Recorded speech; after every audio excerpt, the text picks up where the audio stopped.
Change your thoughts, change your life. Welcome to the Change Your Thoughts, Change Your Life podcast. I'm your host, Nadia Dela Cruz, founder of the Wayne Dyer Wisdom Community. I'm so happy to welcome back to the show today one of my favorite guests. You'll probably remember her as the award-winning author of Don't Just Sit There, Do Nothing, Healing, Living, and Chilling with the Tao Te Ching. Her writing has appeared in many publications, including the New York Times, USA Today, and the Washington Post. A former reporter and actress, she once found herself on a set of a Zelensky film and has been following his story ever since. She's back today to talk about her new book, Unlocking Your Inner Zelensky. Jessie Kanzer, thank you so much for joining me. Thank you so much for having me. I am here for the third time, which is so exciting for me. This is the podcast I've been on the most and proud of it. Wow, 5 times and you get a jacket. With Wayne Dyer's face. Oh, that would be really interesting. Maybe like Wayne on one side and Ram Dass on the other. You can just are you kidding? Are you kidding? I mean, just speaking my language. Well, you know, we always have such a good time talking. And like I told you earlier, I am consistently captivated by your writing. It's so funny to think back that that's how we met, is that I found an article that you had written and I reached out to you and we've been talking ever since. And I just love to see how you're growing as a person and a mother and an author. And we always have so much to talk about. But this new book is certainly no exception. It is very well written. It has a strong message. So why don't we just get started with, for anyone who might not be immediately familiar with the name, who is Zelensky? Sure. So Vladimir Zelensky is the president of Ukraine. Now, that in itself is maybe interesting, maybe not, depending on how interested you are in global events. But his story, what's so fascinating about his story is Vladimir Zelensky, a person of my own era, of my own age. I believe he's 45 at the moment. I've just turned 42. So, you know, he's our generation. So he was born in the Soviet Union, like I was born in the Soviet Union. This is where my connection with this person begins, I think, for me.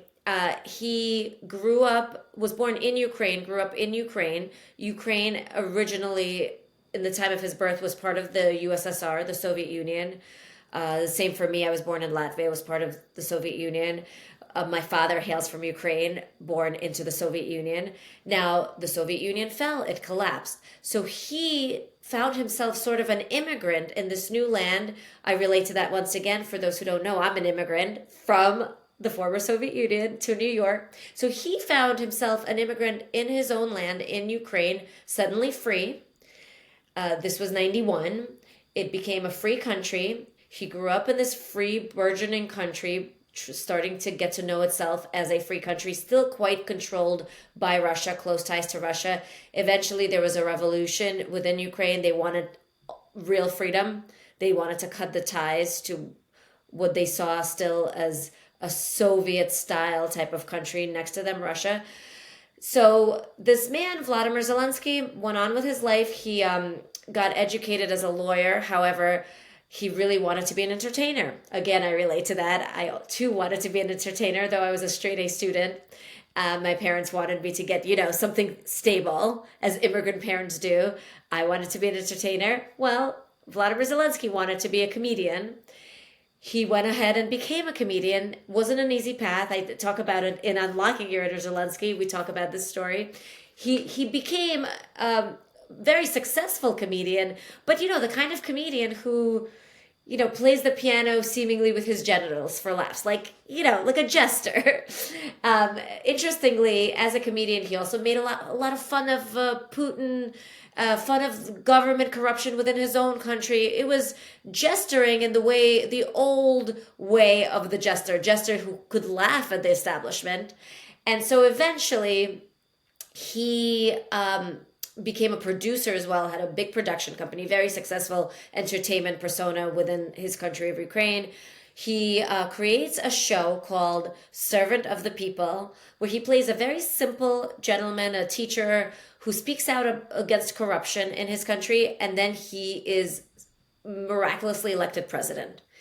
Now, this art, imitating life, imitating art, what happens is people start seriously thinking about Zelensky as a possible presidential candidate. So he does it. He runs, he forms a party called Servant of the People, like the show. He runs and he wins by a landslide, like unbelievable, over 70%. And so he's president. Now everyone's like, all these op-eds in the New York Times. I mean, internationally, there are articles about like, look at this comedian taking over like the government. What does he know? He doesn't know what he's doing. You know, there's some stumbles along the way. He's not perfect. Russia invades Ukraine. War begins. Everyone says Ukraine's going to fall within days. Everyone thinks Zelensky has to get out. He's going to be killed. His family is going to be killed. He says, I'm not going anywhere. I need ammunition, not a ride. He's staying there. He sets the stage. Politicians who left come back to Ukraine. And as we now know, Ukraine has stood its ground. I truly believe, because I've been following him this whole time, that I believe, as he says, as the Ukrainians say, I believe they're going to ultimately gain the victory of freeing their land. And this is what he's been doing day in, day out for now. It's 18 months. It's going to be 2 years, in February. And he's been holding his ground. His people have been holding their ground. And so here we are. And so the miraculous thing, that why it says the subtitle of my book is Lessons We Can All Learn from an Unexpected Leader, because he was truly, truly unexpected and very much underestimated. And the lessons we can all learn from that is what this book is. Mm-hmm. You know, when I heard that you had written this book about Zelensky, I really had no idea what to expect. Like, I had seen him in the news. Obviously, there were a lot of people here in the United States that were pulling for the people of Ukraine that were put into this seemingly impossible situation. And I think, a lot of people did just expect them to fold, especially with a new president who was just seen as this comedian. Like, what is he even doing here? But obviously there's more to him than that. There's more to all of us than that, which is, I imagine, part of what inspired you to write this. And so, having had a chance to read your book, I was really moved by how you took all of these lessons about an approach to life that are really kind of universal, and used his life and his story and his visibility as an example of here's what this can look like. And it kind of ties us all back together. And of course, it's personal too, as your last book was on the Tao, where you shared so much of your life.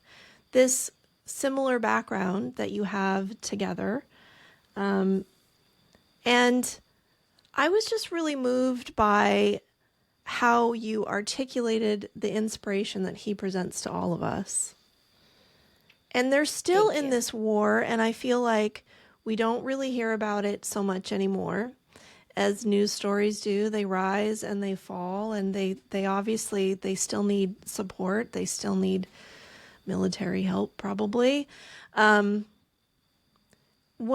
going on with the war now?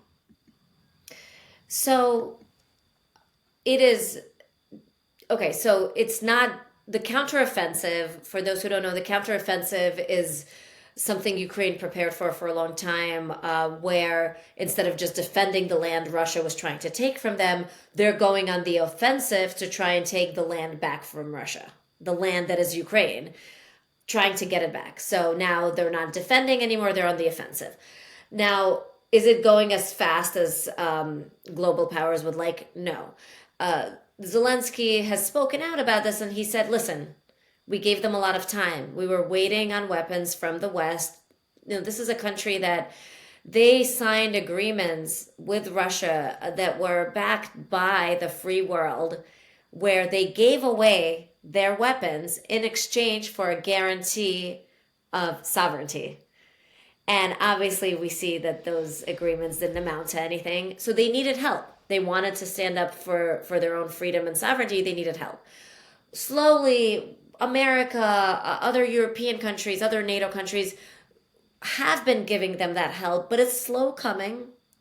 And because it is slow coming, Russia has had a lot of opportunity to, for example, mine the area that Ukrainian soldiers need to cross in order to take back the land.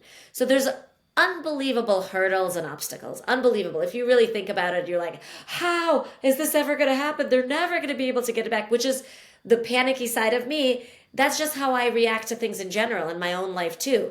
But because, I write the books that I need to read, is the truth. I'm a neurotic child refugee. I'm not a calm person. And in writing this book, I've been able to apply some of Zelensky's own lessons. He said, victory takes patience. Mm. We know that it's going to come. We don't know how long it'll take. And his approach has been from the beginning. We know that we are going to continue to be, ultimately always be the free people of a free Ukraine. However, this is going to take time and it's going to take patience, and we need to take care of ourselves, and we need to, prepare for the long haul. Like, you cannot expect this to be won overnight, sadly. I mean, the fact that we have this level of war in general is a very sad reality that I know me, and I'm sure you and all of us spiritual people have had to accept. The fact that there's, we know that conflict still happens in the world. I understand that. But I thought like, this is the Western world. This is Europe. This is, World War II was a long time ago. This won't happen again. And here it is. And so the reason I really wanted to write a sort of book where anybody can pick it up, and you don't have to be leading your country through a war to take some lessons and some gems from this, is because one of my favorite quotes is, a crisis is a terrible thing to waste. So if we're, nobody wants war, not in our circle, not in your listeners' circles, and yet war is. Yeah. And so where Ukraine is right now in this war, well, we're only going to know in hindsight, is the truth. Yeah. But I've believed since listening to him, and I listen to him several times a week. He speaks nightly to his people, available everywhere. Like, you watch it on social media. He's very communicative. And I believe on the path to victory. So if you ask, where's Ukraine? On the path to victory. Mm-hmm. I'm always impressed by his calm demeanor.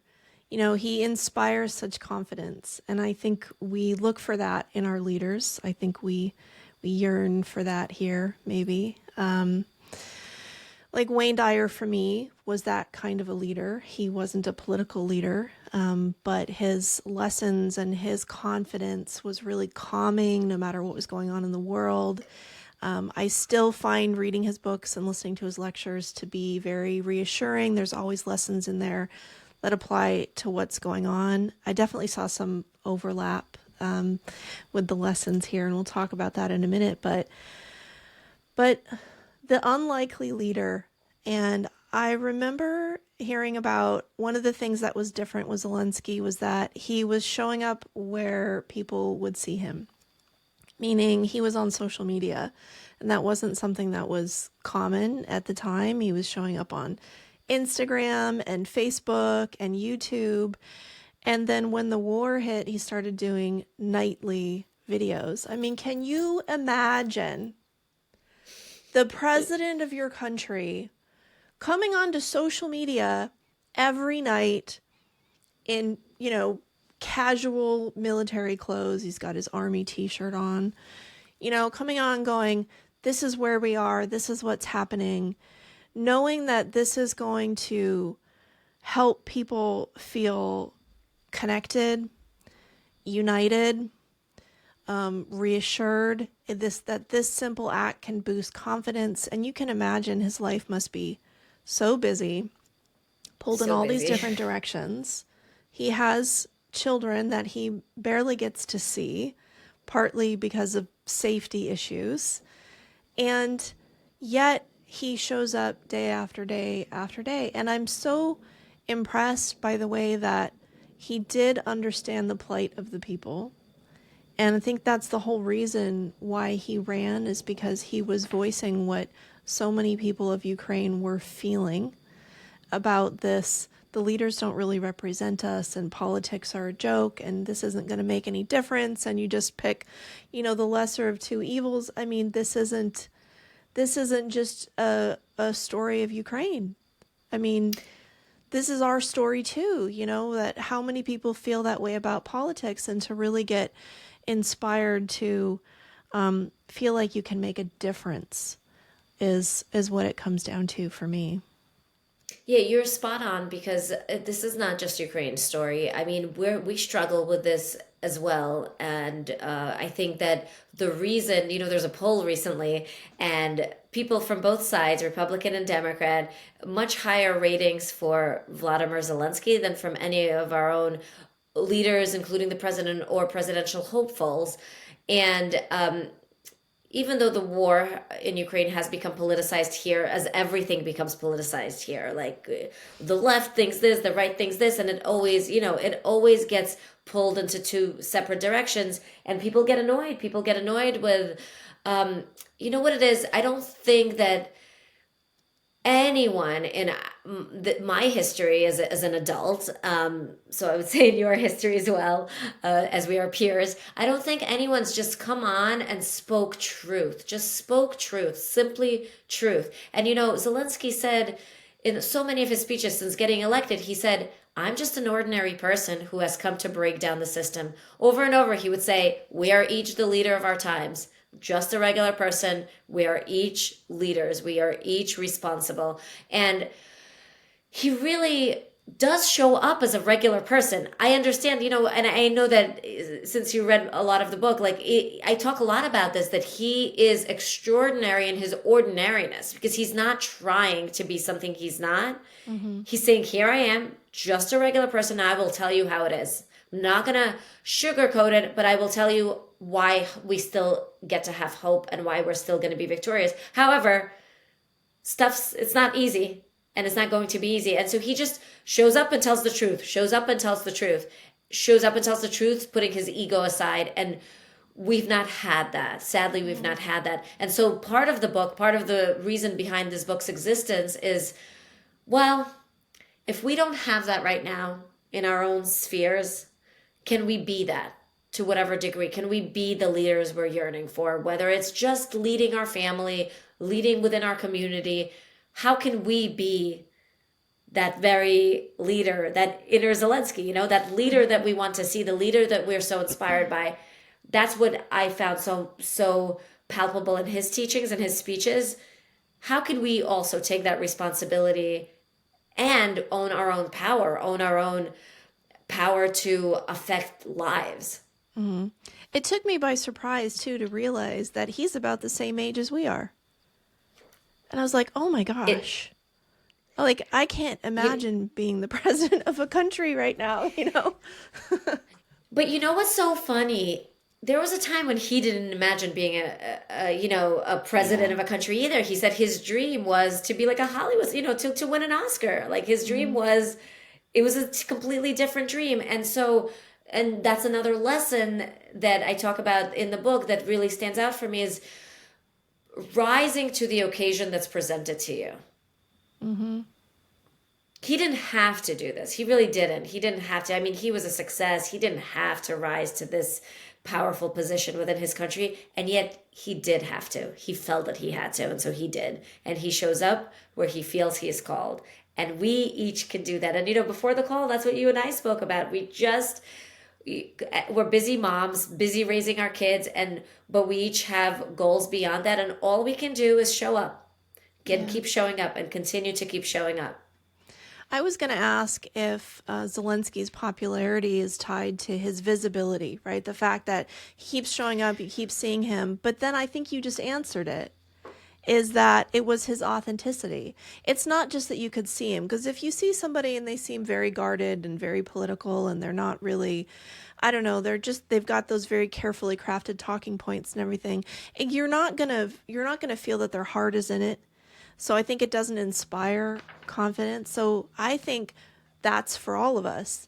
That yes, showing up, just show up, but show up with authenticity and show up with compassion. Yes. Oh, the compassion part is huge. I mean, the compassion part. So this is, I think, where he does such a great job with a huge challenge is how can you have this huge responsibility of leading a nation? How can you be this very powerful person in the world and still keep your heart open?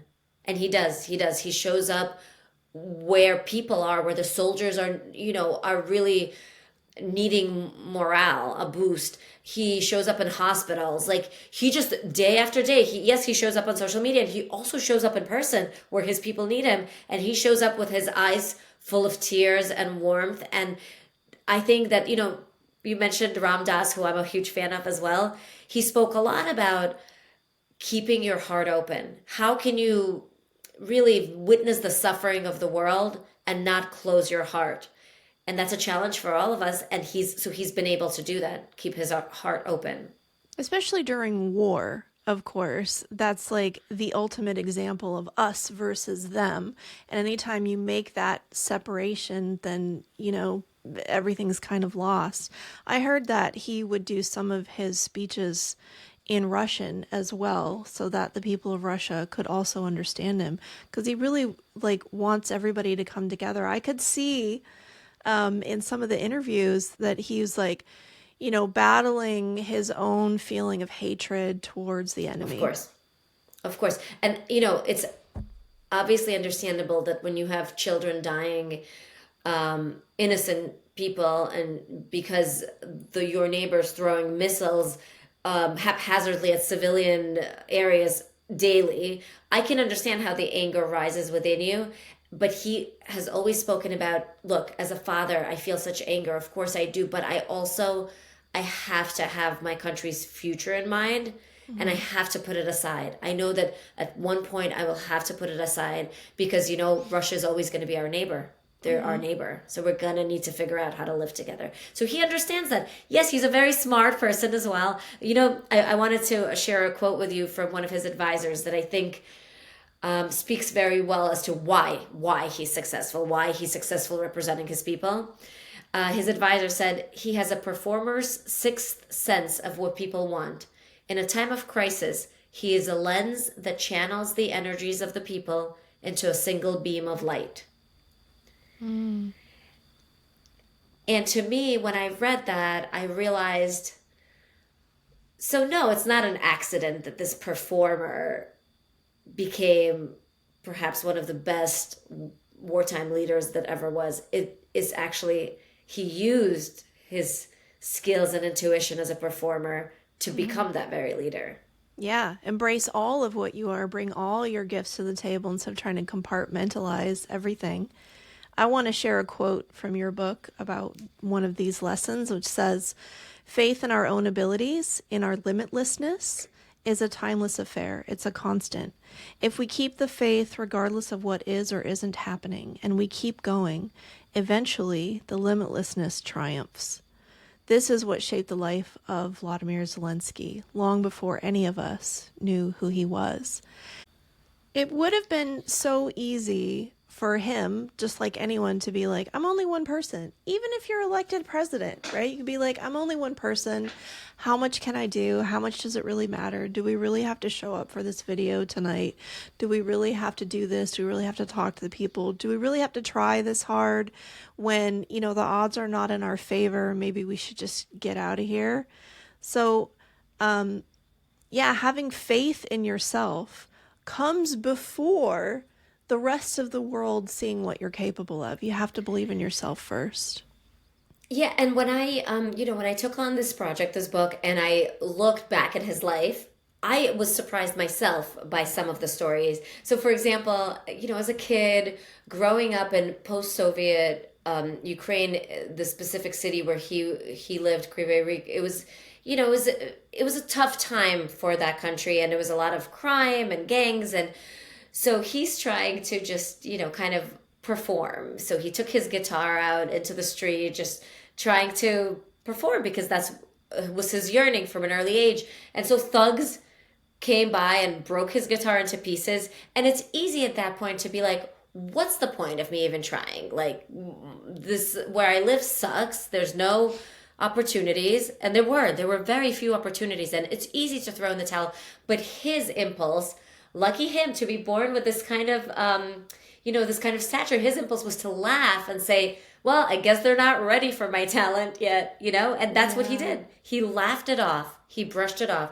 And so what I understood was, okay, by the time he got to where we all see him, he has had to believe in his limitlessness so many times. He had to believe in himself and continue to go after his dreams, regardless of what people thought. His own parents were like, listen, get a law degree, get a normal job. What you're trying to do is not very likely to happen. And so, but he went on anyway. He was always able to connect to that limitlessness that I think any person of great success has to. Yeah. I found that personally really inspiring because I think it's easy to tell ourselves that, oh, well, I'll feel like I'm good enough when some outside source validates that for me or tells me, oh, you're important and we need you to do this, or this is going to make a difference. Like, you have to believe that first. I have another quote here from your book, which says, people who have done this, who have achieved greatness, whatever their arena, usually discovered and committed to their limitlessness before the world had confirmed it for them, before they went from homeless to Harvard or became a superstar or an employed immigrant or President Zelensky. It's all about how we see ourselves.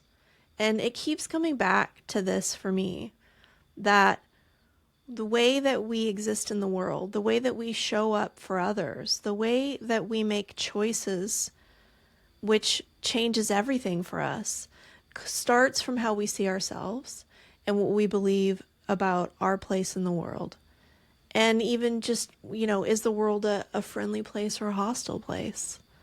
And those kinds of lessons have been so key for me in having faith in the goodness and the possibility and that things are worth doing. And I was also thinking, as you were saying that, thank you for reading the quote, I was thinking how in line that is with the teachings of Wayne Dyer, who I know was the original inspiration for your podcast, but that's what he always said. And by the way, another very unlikely success story, a lot of people of his background of foster kid, and a lot of people do not get anywhere near to where he got to. So I think it's interesting that anyone who teaches this belief in yourself before you see it mirrored in the world, they've had to learn it from a place of having to do it for themselves. Like you know that when you're Wayne Dyer, when you're Vladimir Zelensky, you know that in your bones, because that's what you had to do. That's what you had to figure out how to do for yourself. It didn't come from getting things easily. So, I take their word for it. Yeah, or you prove it to yourself along the way. One of my favorite stories that I think of about that is, well, obviously this wasn't modeled for Wayne Dyer. I think he was the first person in his family to go to college or maybe even finish high school. He didn't do great with high school, honestly. I think he wasn't motivated because he's so smart and he's such a scholar, but high school wasn't really his thing.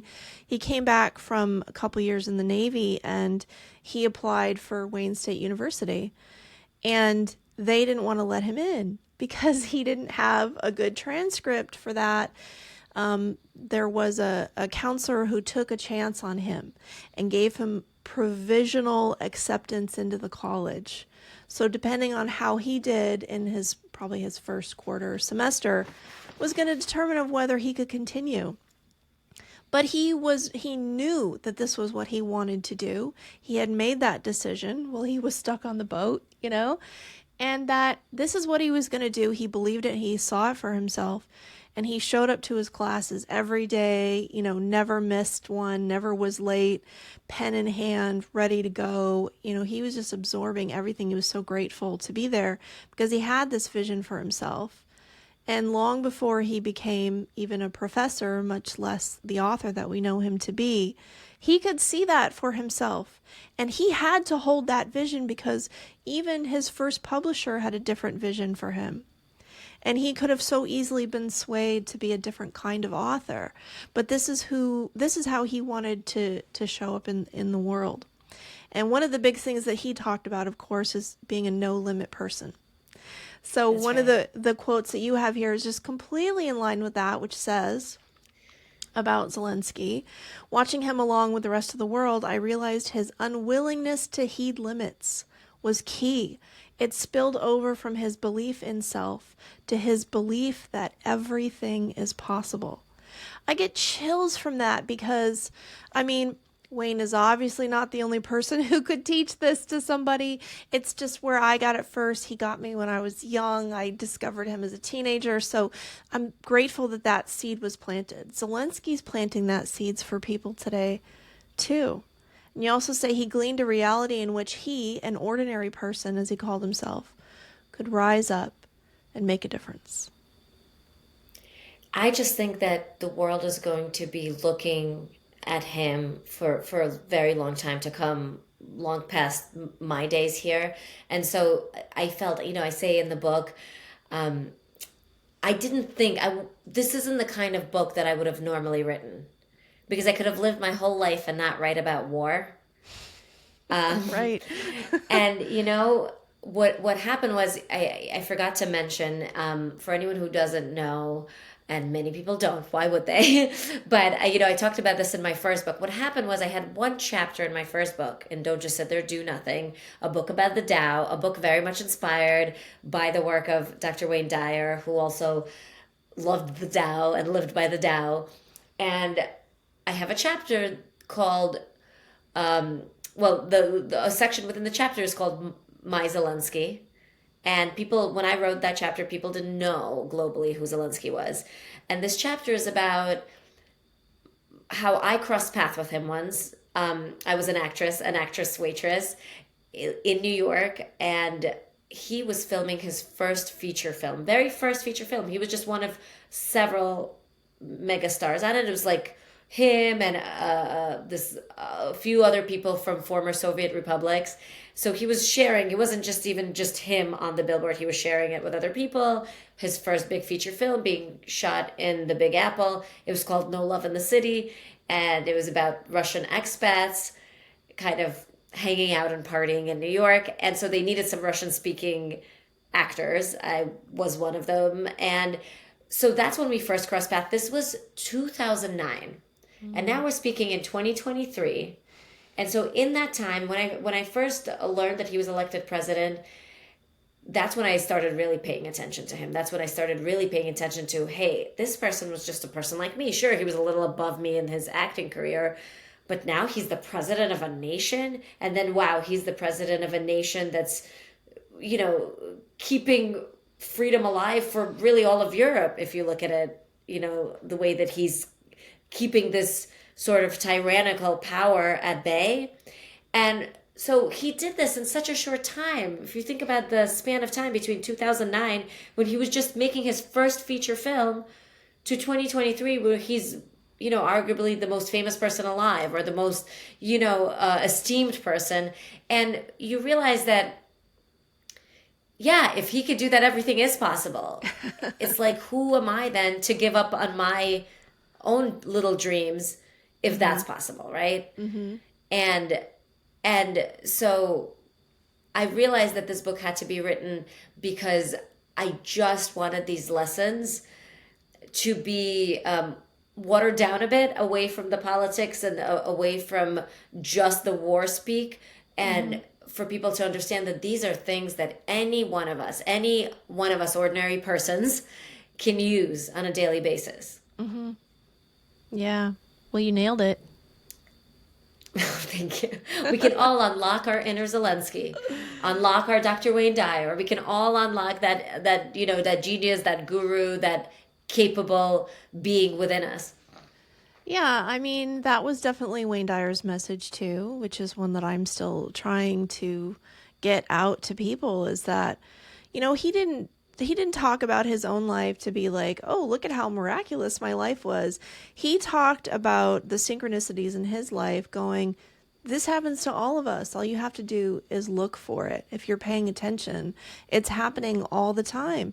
And what manifests in your outside world starts from within. It starts from what your thoughts are, and your thoughts are coming from your beliefs. And if you never stop to examine or question these core beliefs in your life, they they might lead you down a path that you don't really want to be on. So if you look at your life and you're like, this is a mess, what am I doing here? I don't like anything about my life. Well, if you can take radical responsibility for that, only then do you have the power to make a change.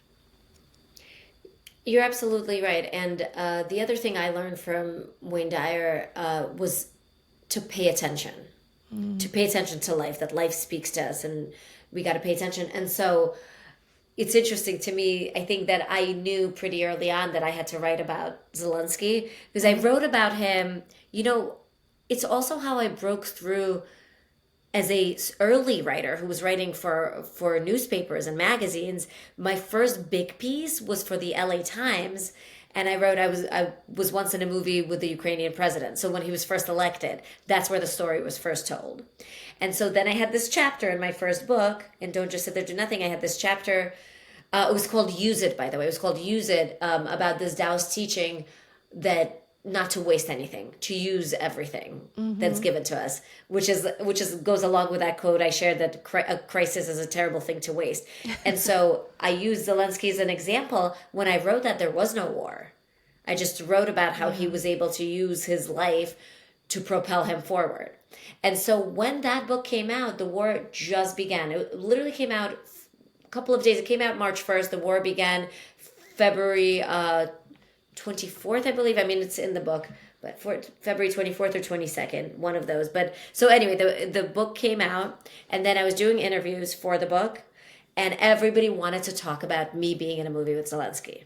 Yeah. And I kept watching him, and I thought, okay, I gotta write a book about him, about his teachings, about what he's showing us, and really inadvertently. Whereas Wayne Dyer was really this spiritual teacher, what I was able to kind of put forth in this book is like, you know what? Here's a spiritual teacher in another form. He's given to us, to the world. We got to look at him. He's not presenting himself. I'm like here to teach you spiritual stuff. But if we look at him in a philosophical way, we see that actually that's what he is. And so really funny synchronicity. I think Wayne Dyer and everyone who loves him would appreciate. So, okay, I wrote this book. I'm really proud to have it published by St. Martin's. It's a big publisher. I feel like, I've made it. So here's this book being published. I have an audiobook version. By the way, Unlocking Your Inner Zelensky, available in audio. So I had to help pick a narrator. I listened to a couple of voices.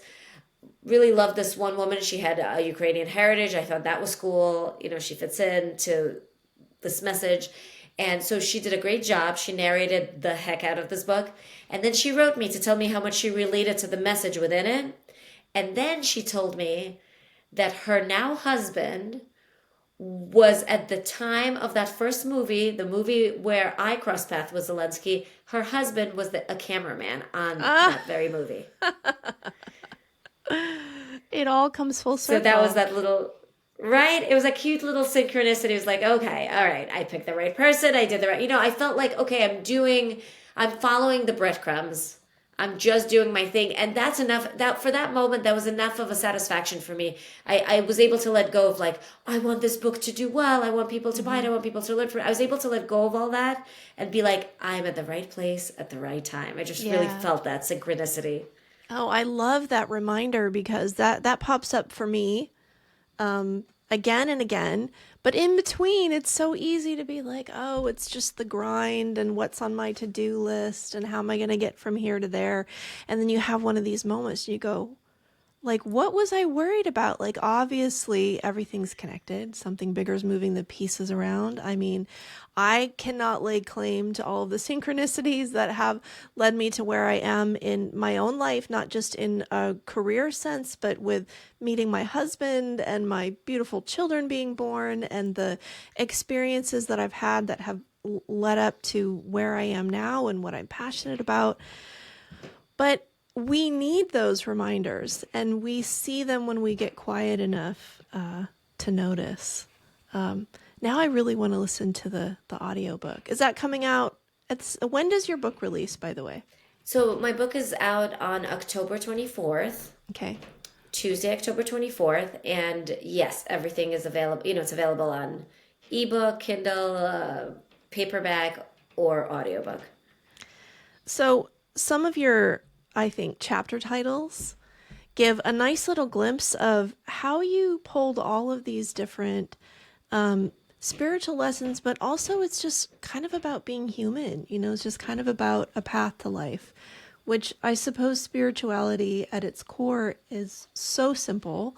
It's just an awareness that we're more than this body. There's an awareness that there's a deeper energy to all of us that existed before we were born and goes on afterwards.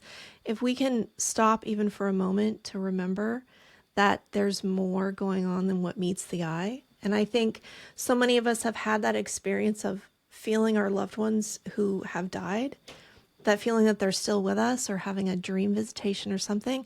If that's not confirmation that our energy continues and confirmation that we are souls in a human form, then I don't know what is. So spirituality to me is so simple. It goes into everything. That's a side note, but it bugs me that people believe that there's spiritual things and non-spiritual things.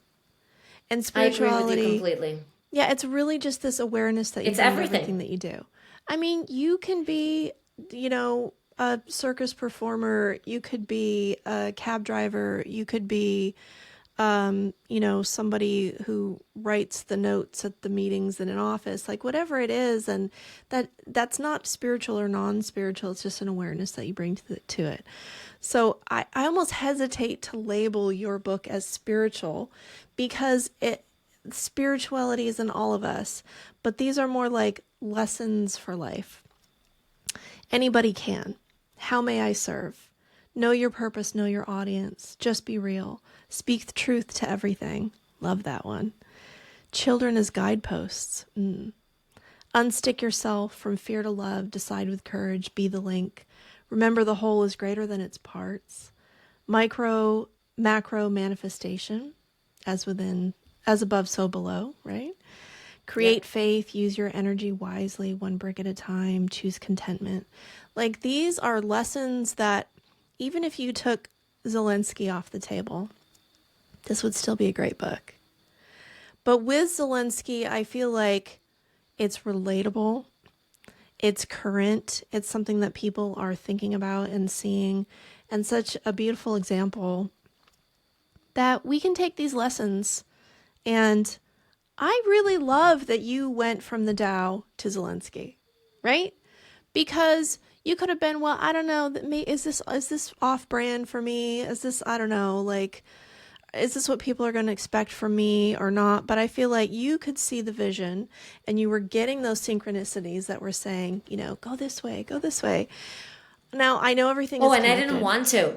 By the way, I didn't even want to listen because I didn't want to start writing a book right away. I was tired and, I have the kids and I didn't want to, but I knew that I had to, Yeah, I feel you. We're busy moms.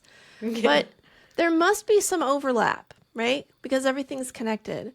So did you find some commonalities between the lessons of the Tao Te Ching and the examples that you present in this book about Zelensky? Absolutely. I fully believe that the truth is one, and it could be just stated in many different ways and many different facets. And I guess my hope for this book, for Unlocking Your Inner Zelensky, this latest book, is that perhaps it will reach people who aren't necessarily spiritually minded.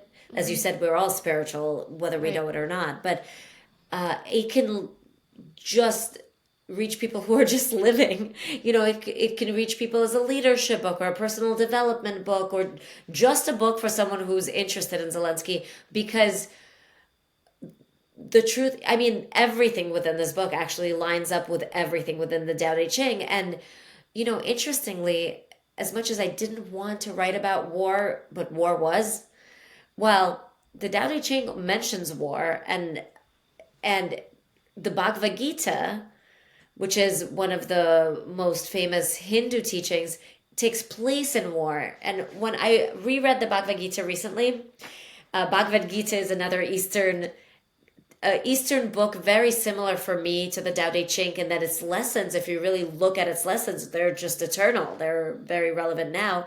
And the Bhagavad Gita is just a conversation taking place between God, Krishna, and who is God, and this guy, this prince Arunya, who does not want to fight in a battle that he has to fight in, and so he doesn't want to be in this war, and yet he is in this war. And so a lot of the Tao Te Ching is about accepting what is, not fighting what is, accepting and going with it, with that flow of life, with what is. And the Bhagavad Gita is about that very acceptance, that acceptance of even a war that you must fight in. And Zelensky, to me, is a great example of this acceptance and going from there. This acceptance of your position, of what you're called to, and then making the best of that. Mm-hmm. Yeah. I mean, we find ourselves in circumstances that we don't choose, but our choice is in how we respond to those circumstances.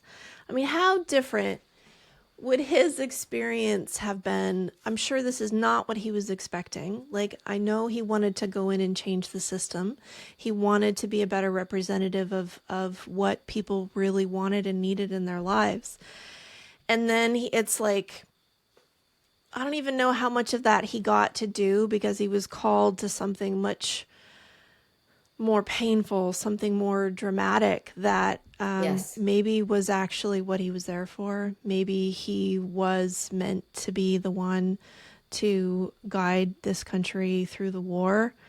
So all my thoughts and prayers to the people of Ukraine. Did you see the interview he did with David Letterman? I did. I think that's one of my favorite David Letterman interviews, and it's so funny because they were recording in the underground was it subway or train station, and you're hearing the trains going by, because that was the safest place. And at one point, even during their conversation, you hear like the sirens going off in the streets above, and Letterman's like, what does that mean? He's like, oh, it means that the war is not over. And he's like, well, what should we do? And he's like, nothing. And David Letterman's like, if anybody else told me that, I'm not sure it would be comforting, but from you, I believe you. So he could sit easy. But yeah, how unsettling to think about the realities of the war. And I remember in that episode seeing how they had brought some of the tanks and like a destroyed vehicle and things from other parts of the country, because in that main city, a lot of people felt removed from the fighting. Yeah. And they brought that in as a reminder of like, this is something that we're still going through, and it's not going to be over until, all of Russia is out of Ukraine. They have the country back. Yeah. And at this point, there are no people left who haven't been touched. I still have some relatives in Ukraine, and because so many people have been called to fight as soldiers, and these are people who were writers, poets, teachers, a lot of people, lost right? people, a lot of regular people, just like Zelensky, regular people called to positions much bigger than themselves. And so I kind of looked at it in rereading the Bhagavad Gita. I looked at this as a kind of a modern Bhagavad Gita, like a being lived right now. Yeah. And I have this very iron belief that they will triumph, because I listen regularly to Vladimir Zelensky, and he's able.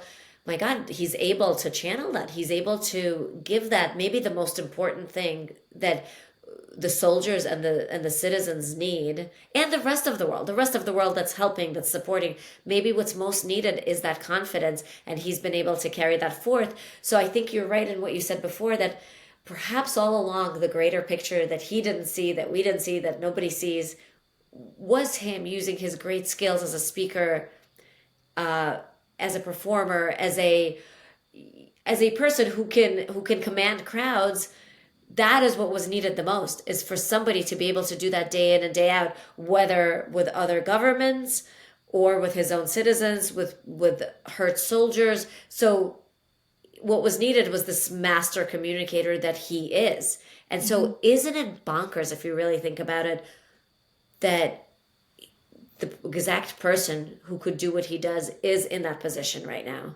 Yeah. Makes you wonder makes you wonder about all the bigger than us machinations, Yeah. Everything happens for a reason, because these things, you couldn't have really planned them, because who would know that this is how things were going to go. Yeah, it's very moving to think about that, and how young he is for what he's doing, and how he really came up in a different industry. And we love to peg people in these roles. That's part of that ego of you are what you do, you are what you have, you are what other people think of you. But actually what you think of yourself is that defining role in your life. That even if it hasn't manifested in the outer world yet, if you can grab a hold of that vision of who you are and what you're capable of as an unlimited spiritual being, then what's going to hold you back? We hear stories of that all the time. I was seeing that about, in the world of tennis, like people that were winning that nobody expected to win. And it's like, they receive all this criticism, and you can't listen to that. You have to listen. That's exactly. You can't listen to that. You can't listen to that. That's a great lesson for someone like me. I'm very sensitive. I'm gonna go out on a limb and say you are as well. That is correct. I could just, an empath sees an empath. Yeah. And so I think that as a super sensitive person, putting yourself out there can be really wounding when someone doesn't get what you're doing, when someone gives a bad review, when someone doesn't understand what you're trying to do and doesn't see it. And that could be crushing. And then you remember all these people, like you said, like in every walk of life, the people who really rise to the top, it's not that they weren't criticized. It's not that they weren't torn down. It's not that they had no hurdles.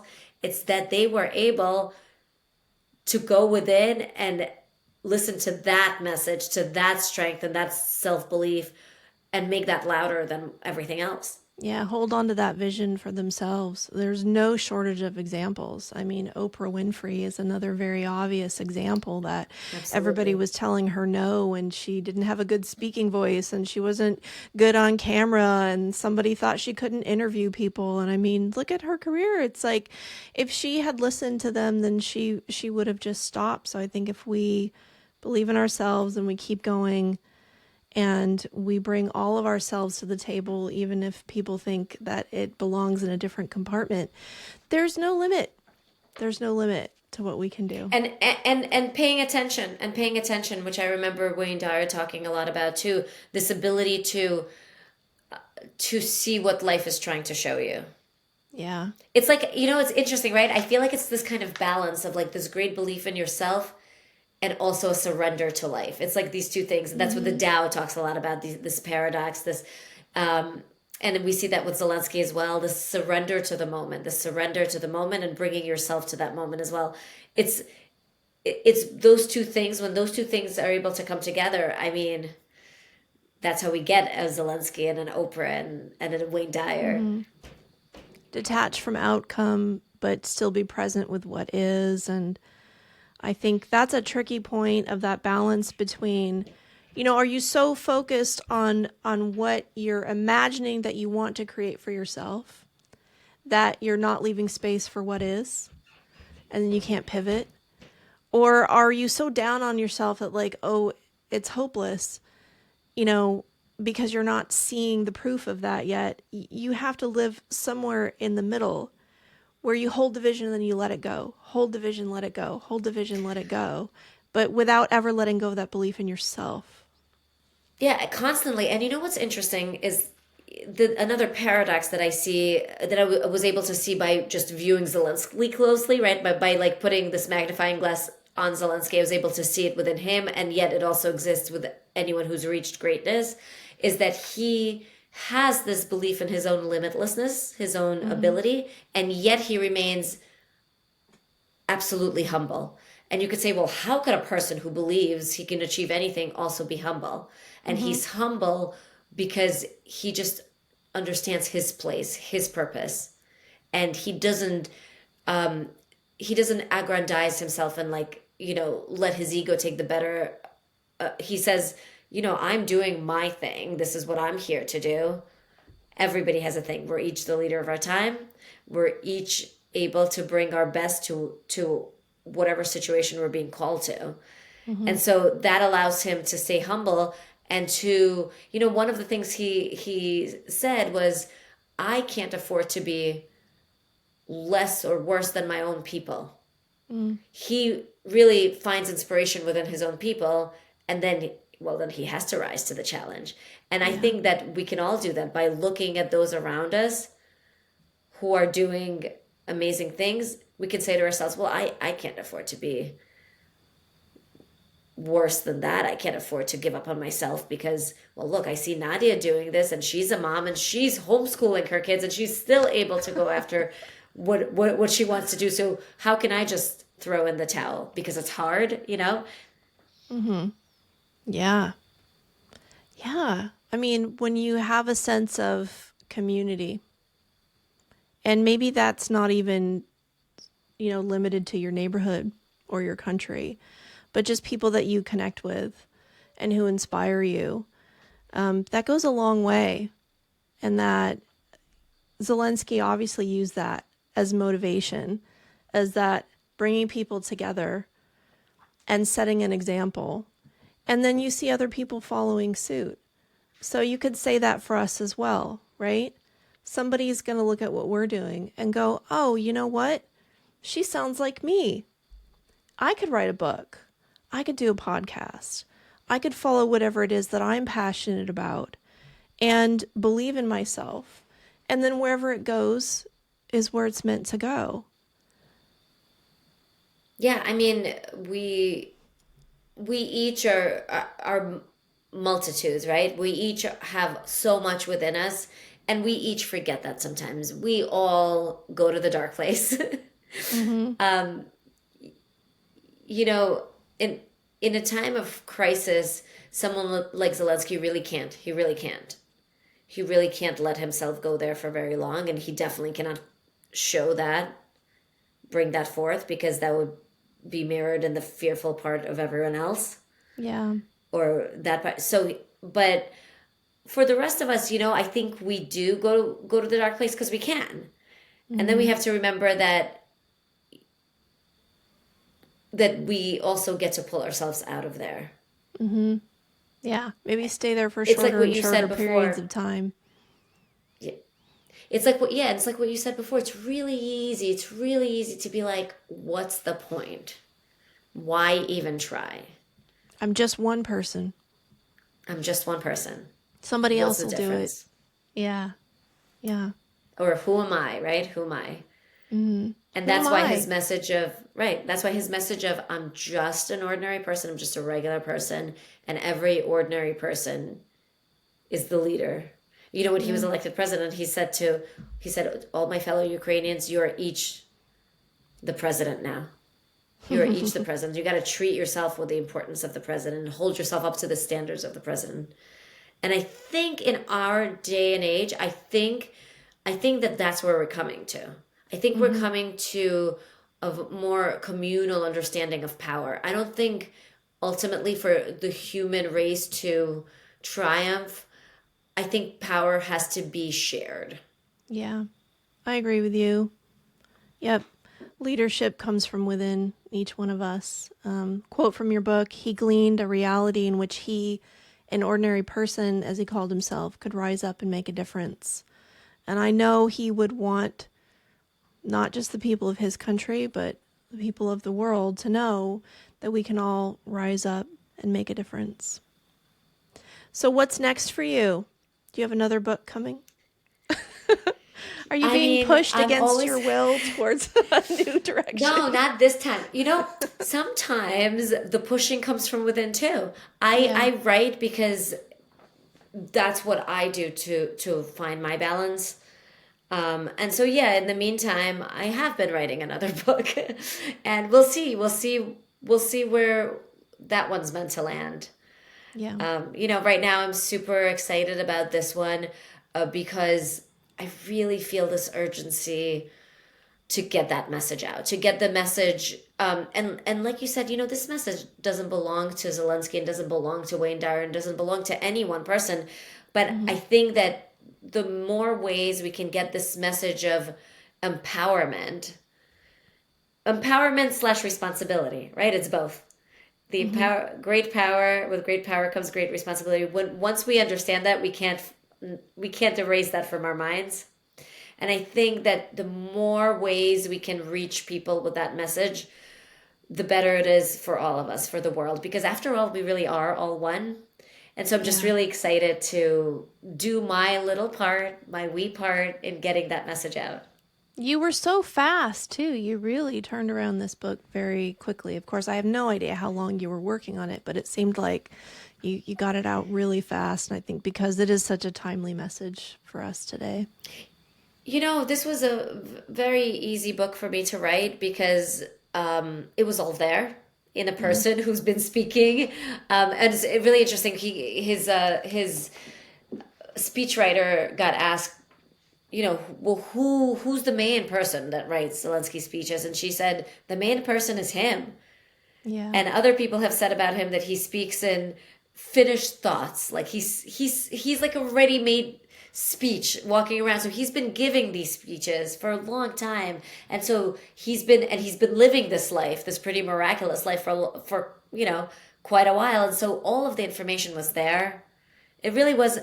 I knew I was doing the right thing, whatever thing I was meant to be doing, because it was just like picking up little stones set out for me and just putting them on paper. It really was. Things have meant to lined be. up for you. Well done. Bravo. Yeah. So what's the best way for Thank people you. to reach you and get a hold of your book? I could be found at jessiekanzer.com. I'm at Jessie Kanzer on Instagram. I'm at Daily Tao on TikTok. But all of that information lives on my website, jessiekanzer.com. And the book is called Unlocking Your Inner Zelensky, Lessons We Can All Learn from an Unexpected Leader. And if you just search, if you forget all that and you just Google search Inner Zelensky, my book comes up everywhere. It's available wherever books are sold, from your indie bookstores to Barnes & Noble and Amazon, and in every format. So I do hope people check it out. I also, not to forget to mention, I'm going to be donating a chunk of my proceeds to United 24, which is Zelensky's platform. I'm going to be donating to rebuilding Ukraine, because that'll be the next step. And so if for anyone who has any interest, I really do urge people to pick up a copy, whether it's for a friend, someone who's into Zelensky, you pick it up for them, because a part of your proceeds, a part of the money you pay for this book will go to rebuilding Ukraine. I think that's a really important step. Yeah, that's a beautiful thing. They could certainly use our support, and I'm sure everyone will enjoy the book. And now I got to get the audio book too, because that sounds amazing. Well, thank you so much for spending this time with me again today and inspiring us with your new book. For all our listeners, thank you for following Change Your Thoughts, Change Your Life, and telling your friends about it. Until next time, take care of yourself and take care of each other. Namaste. Namaste.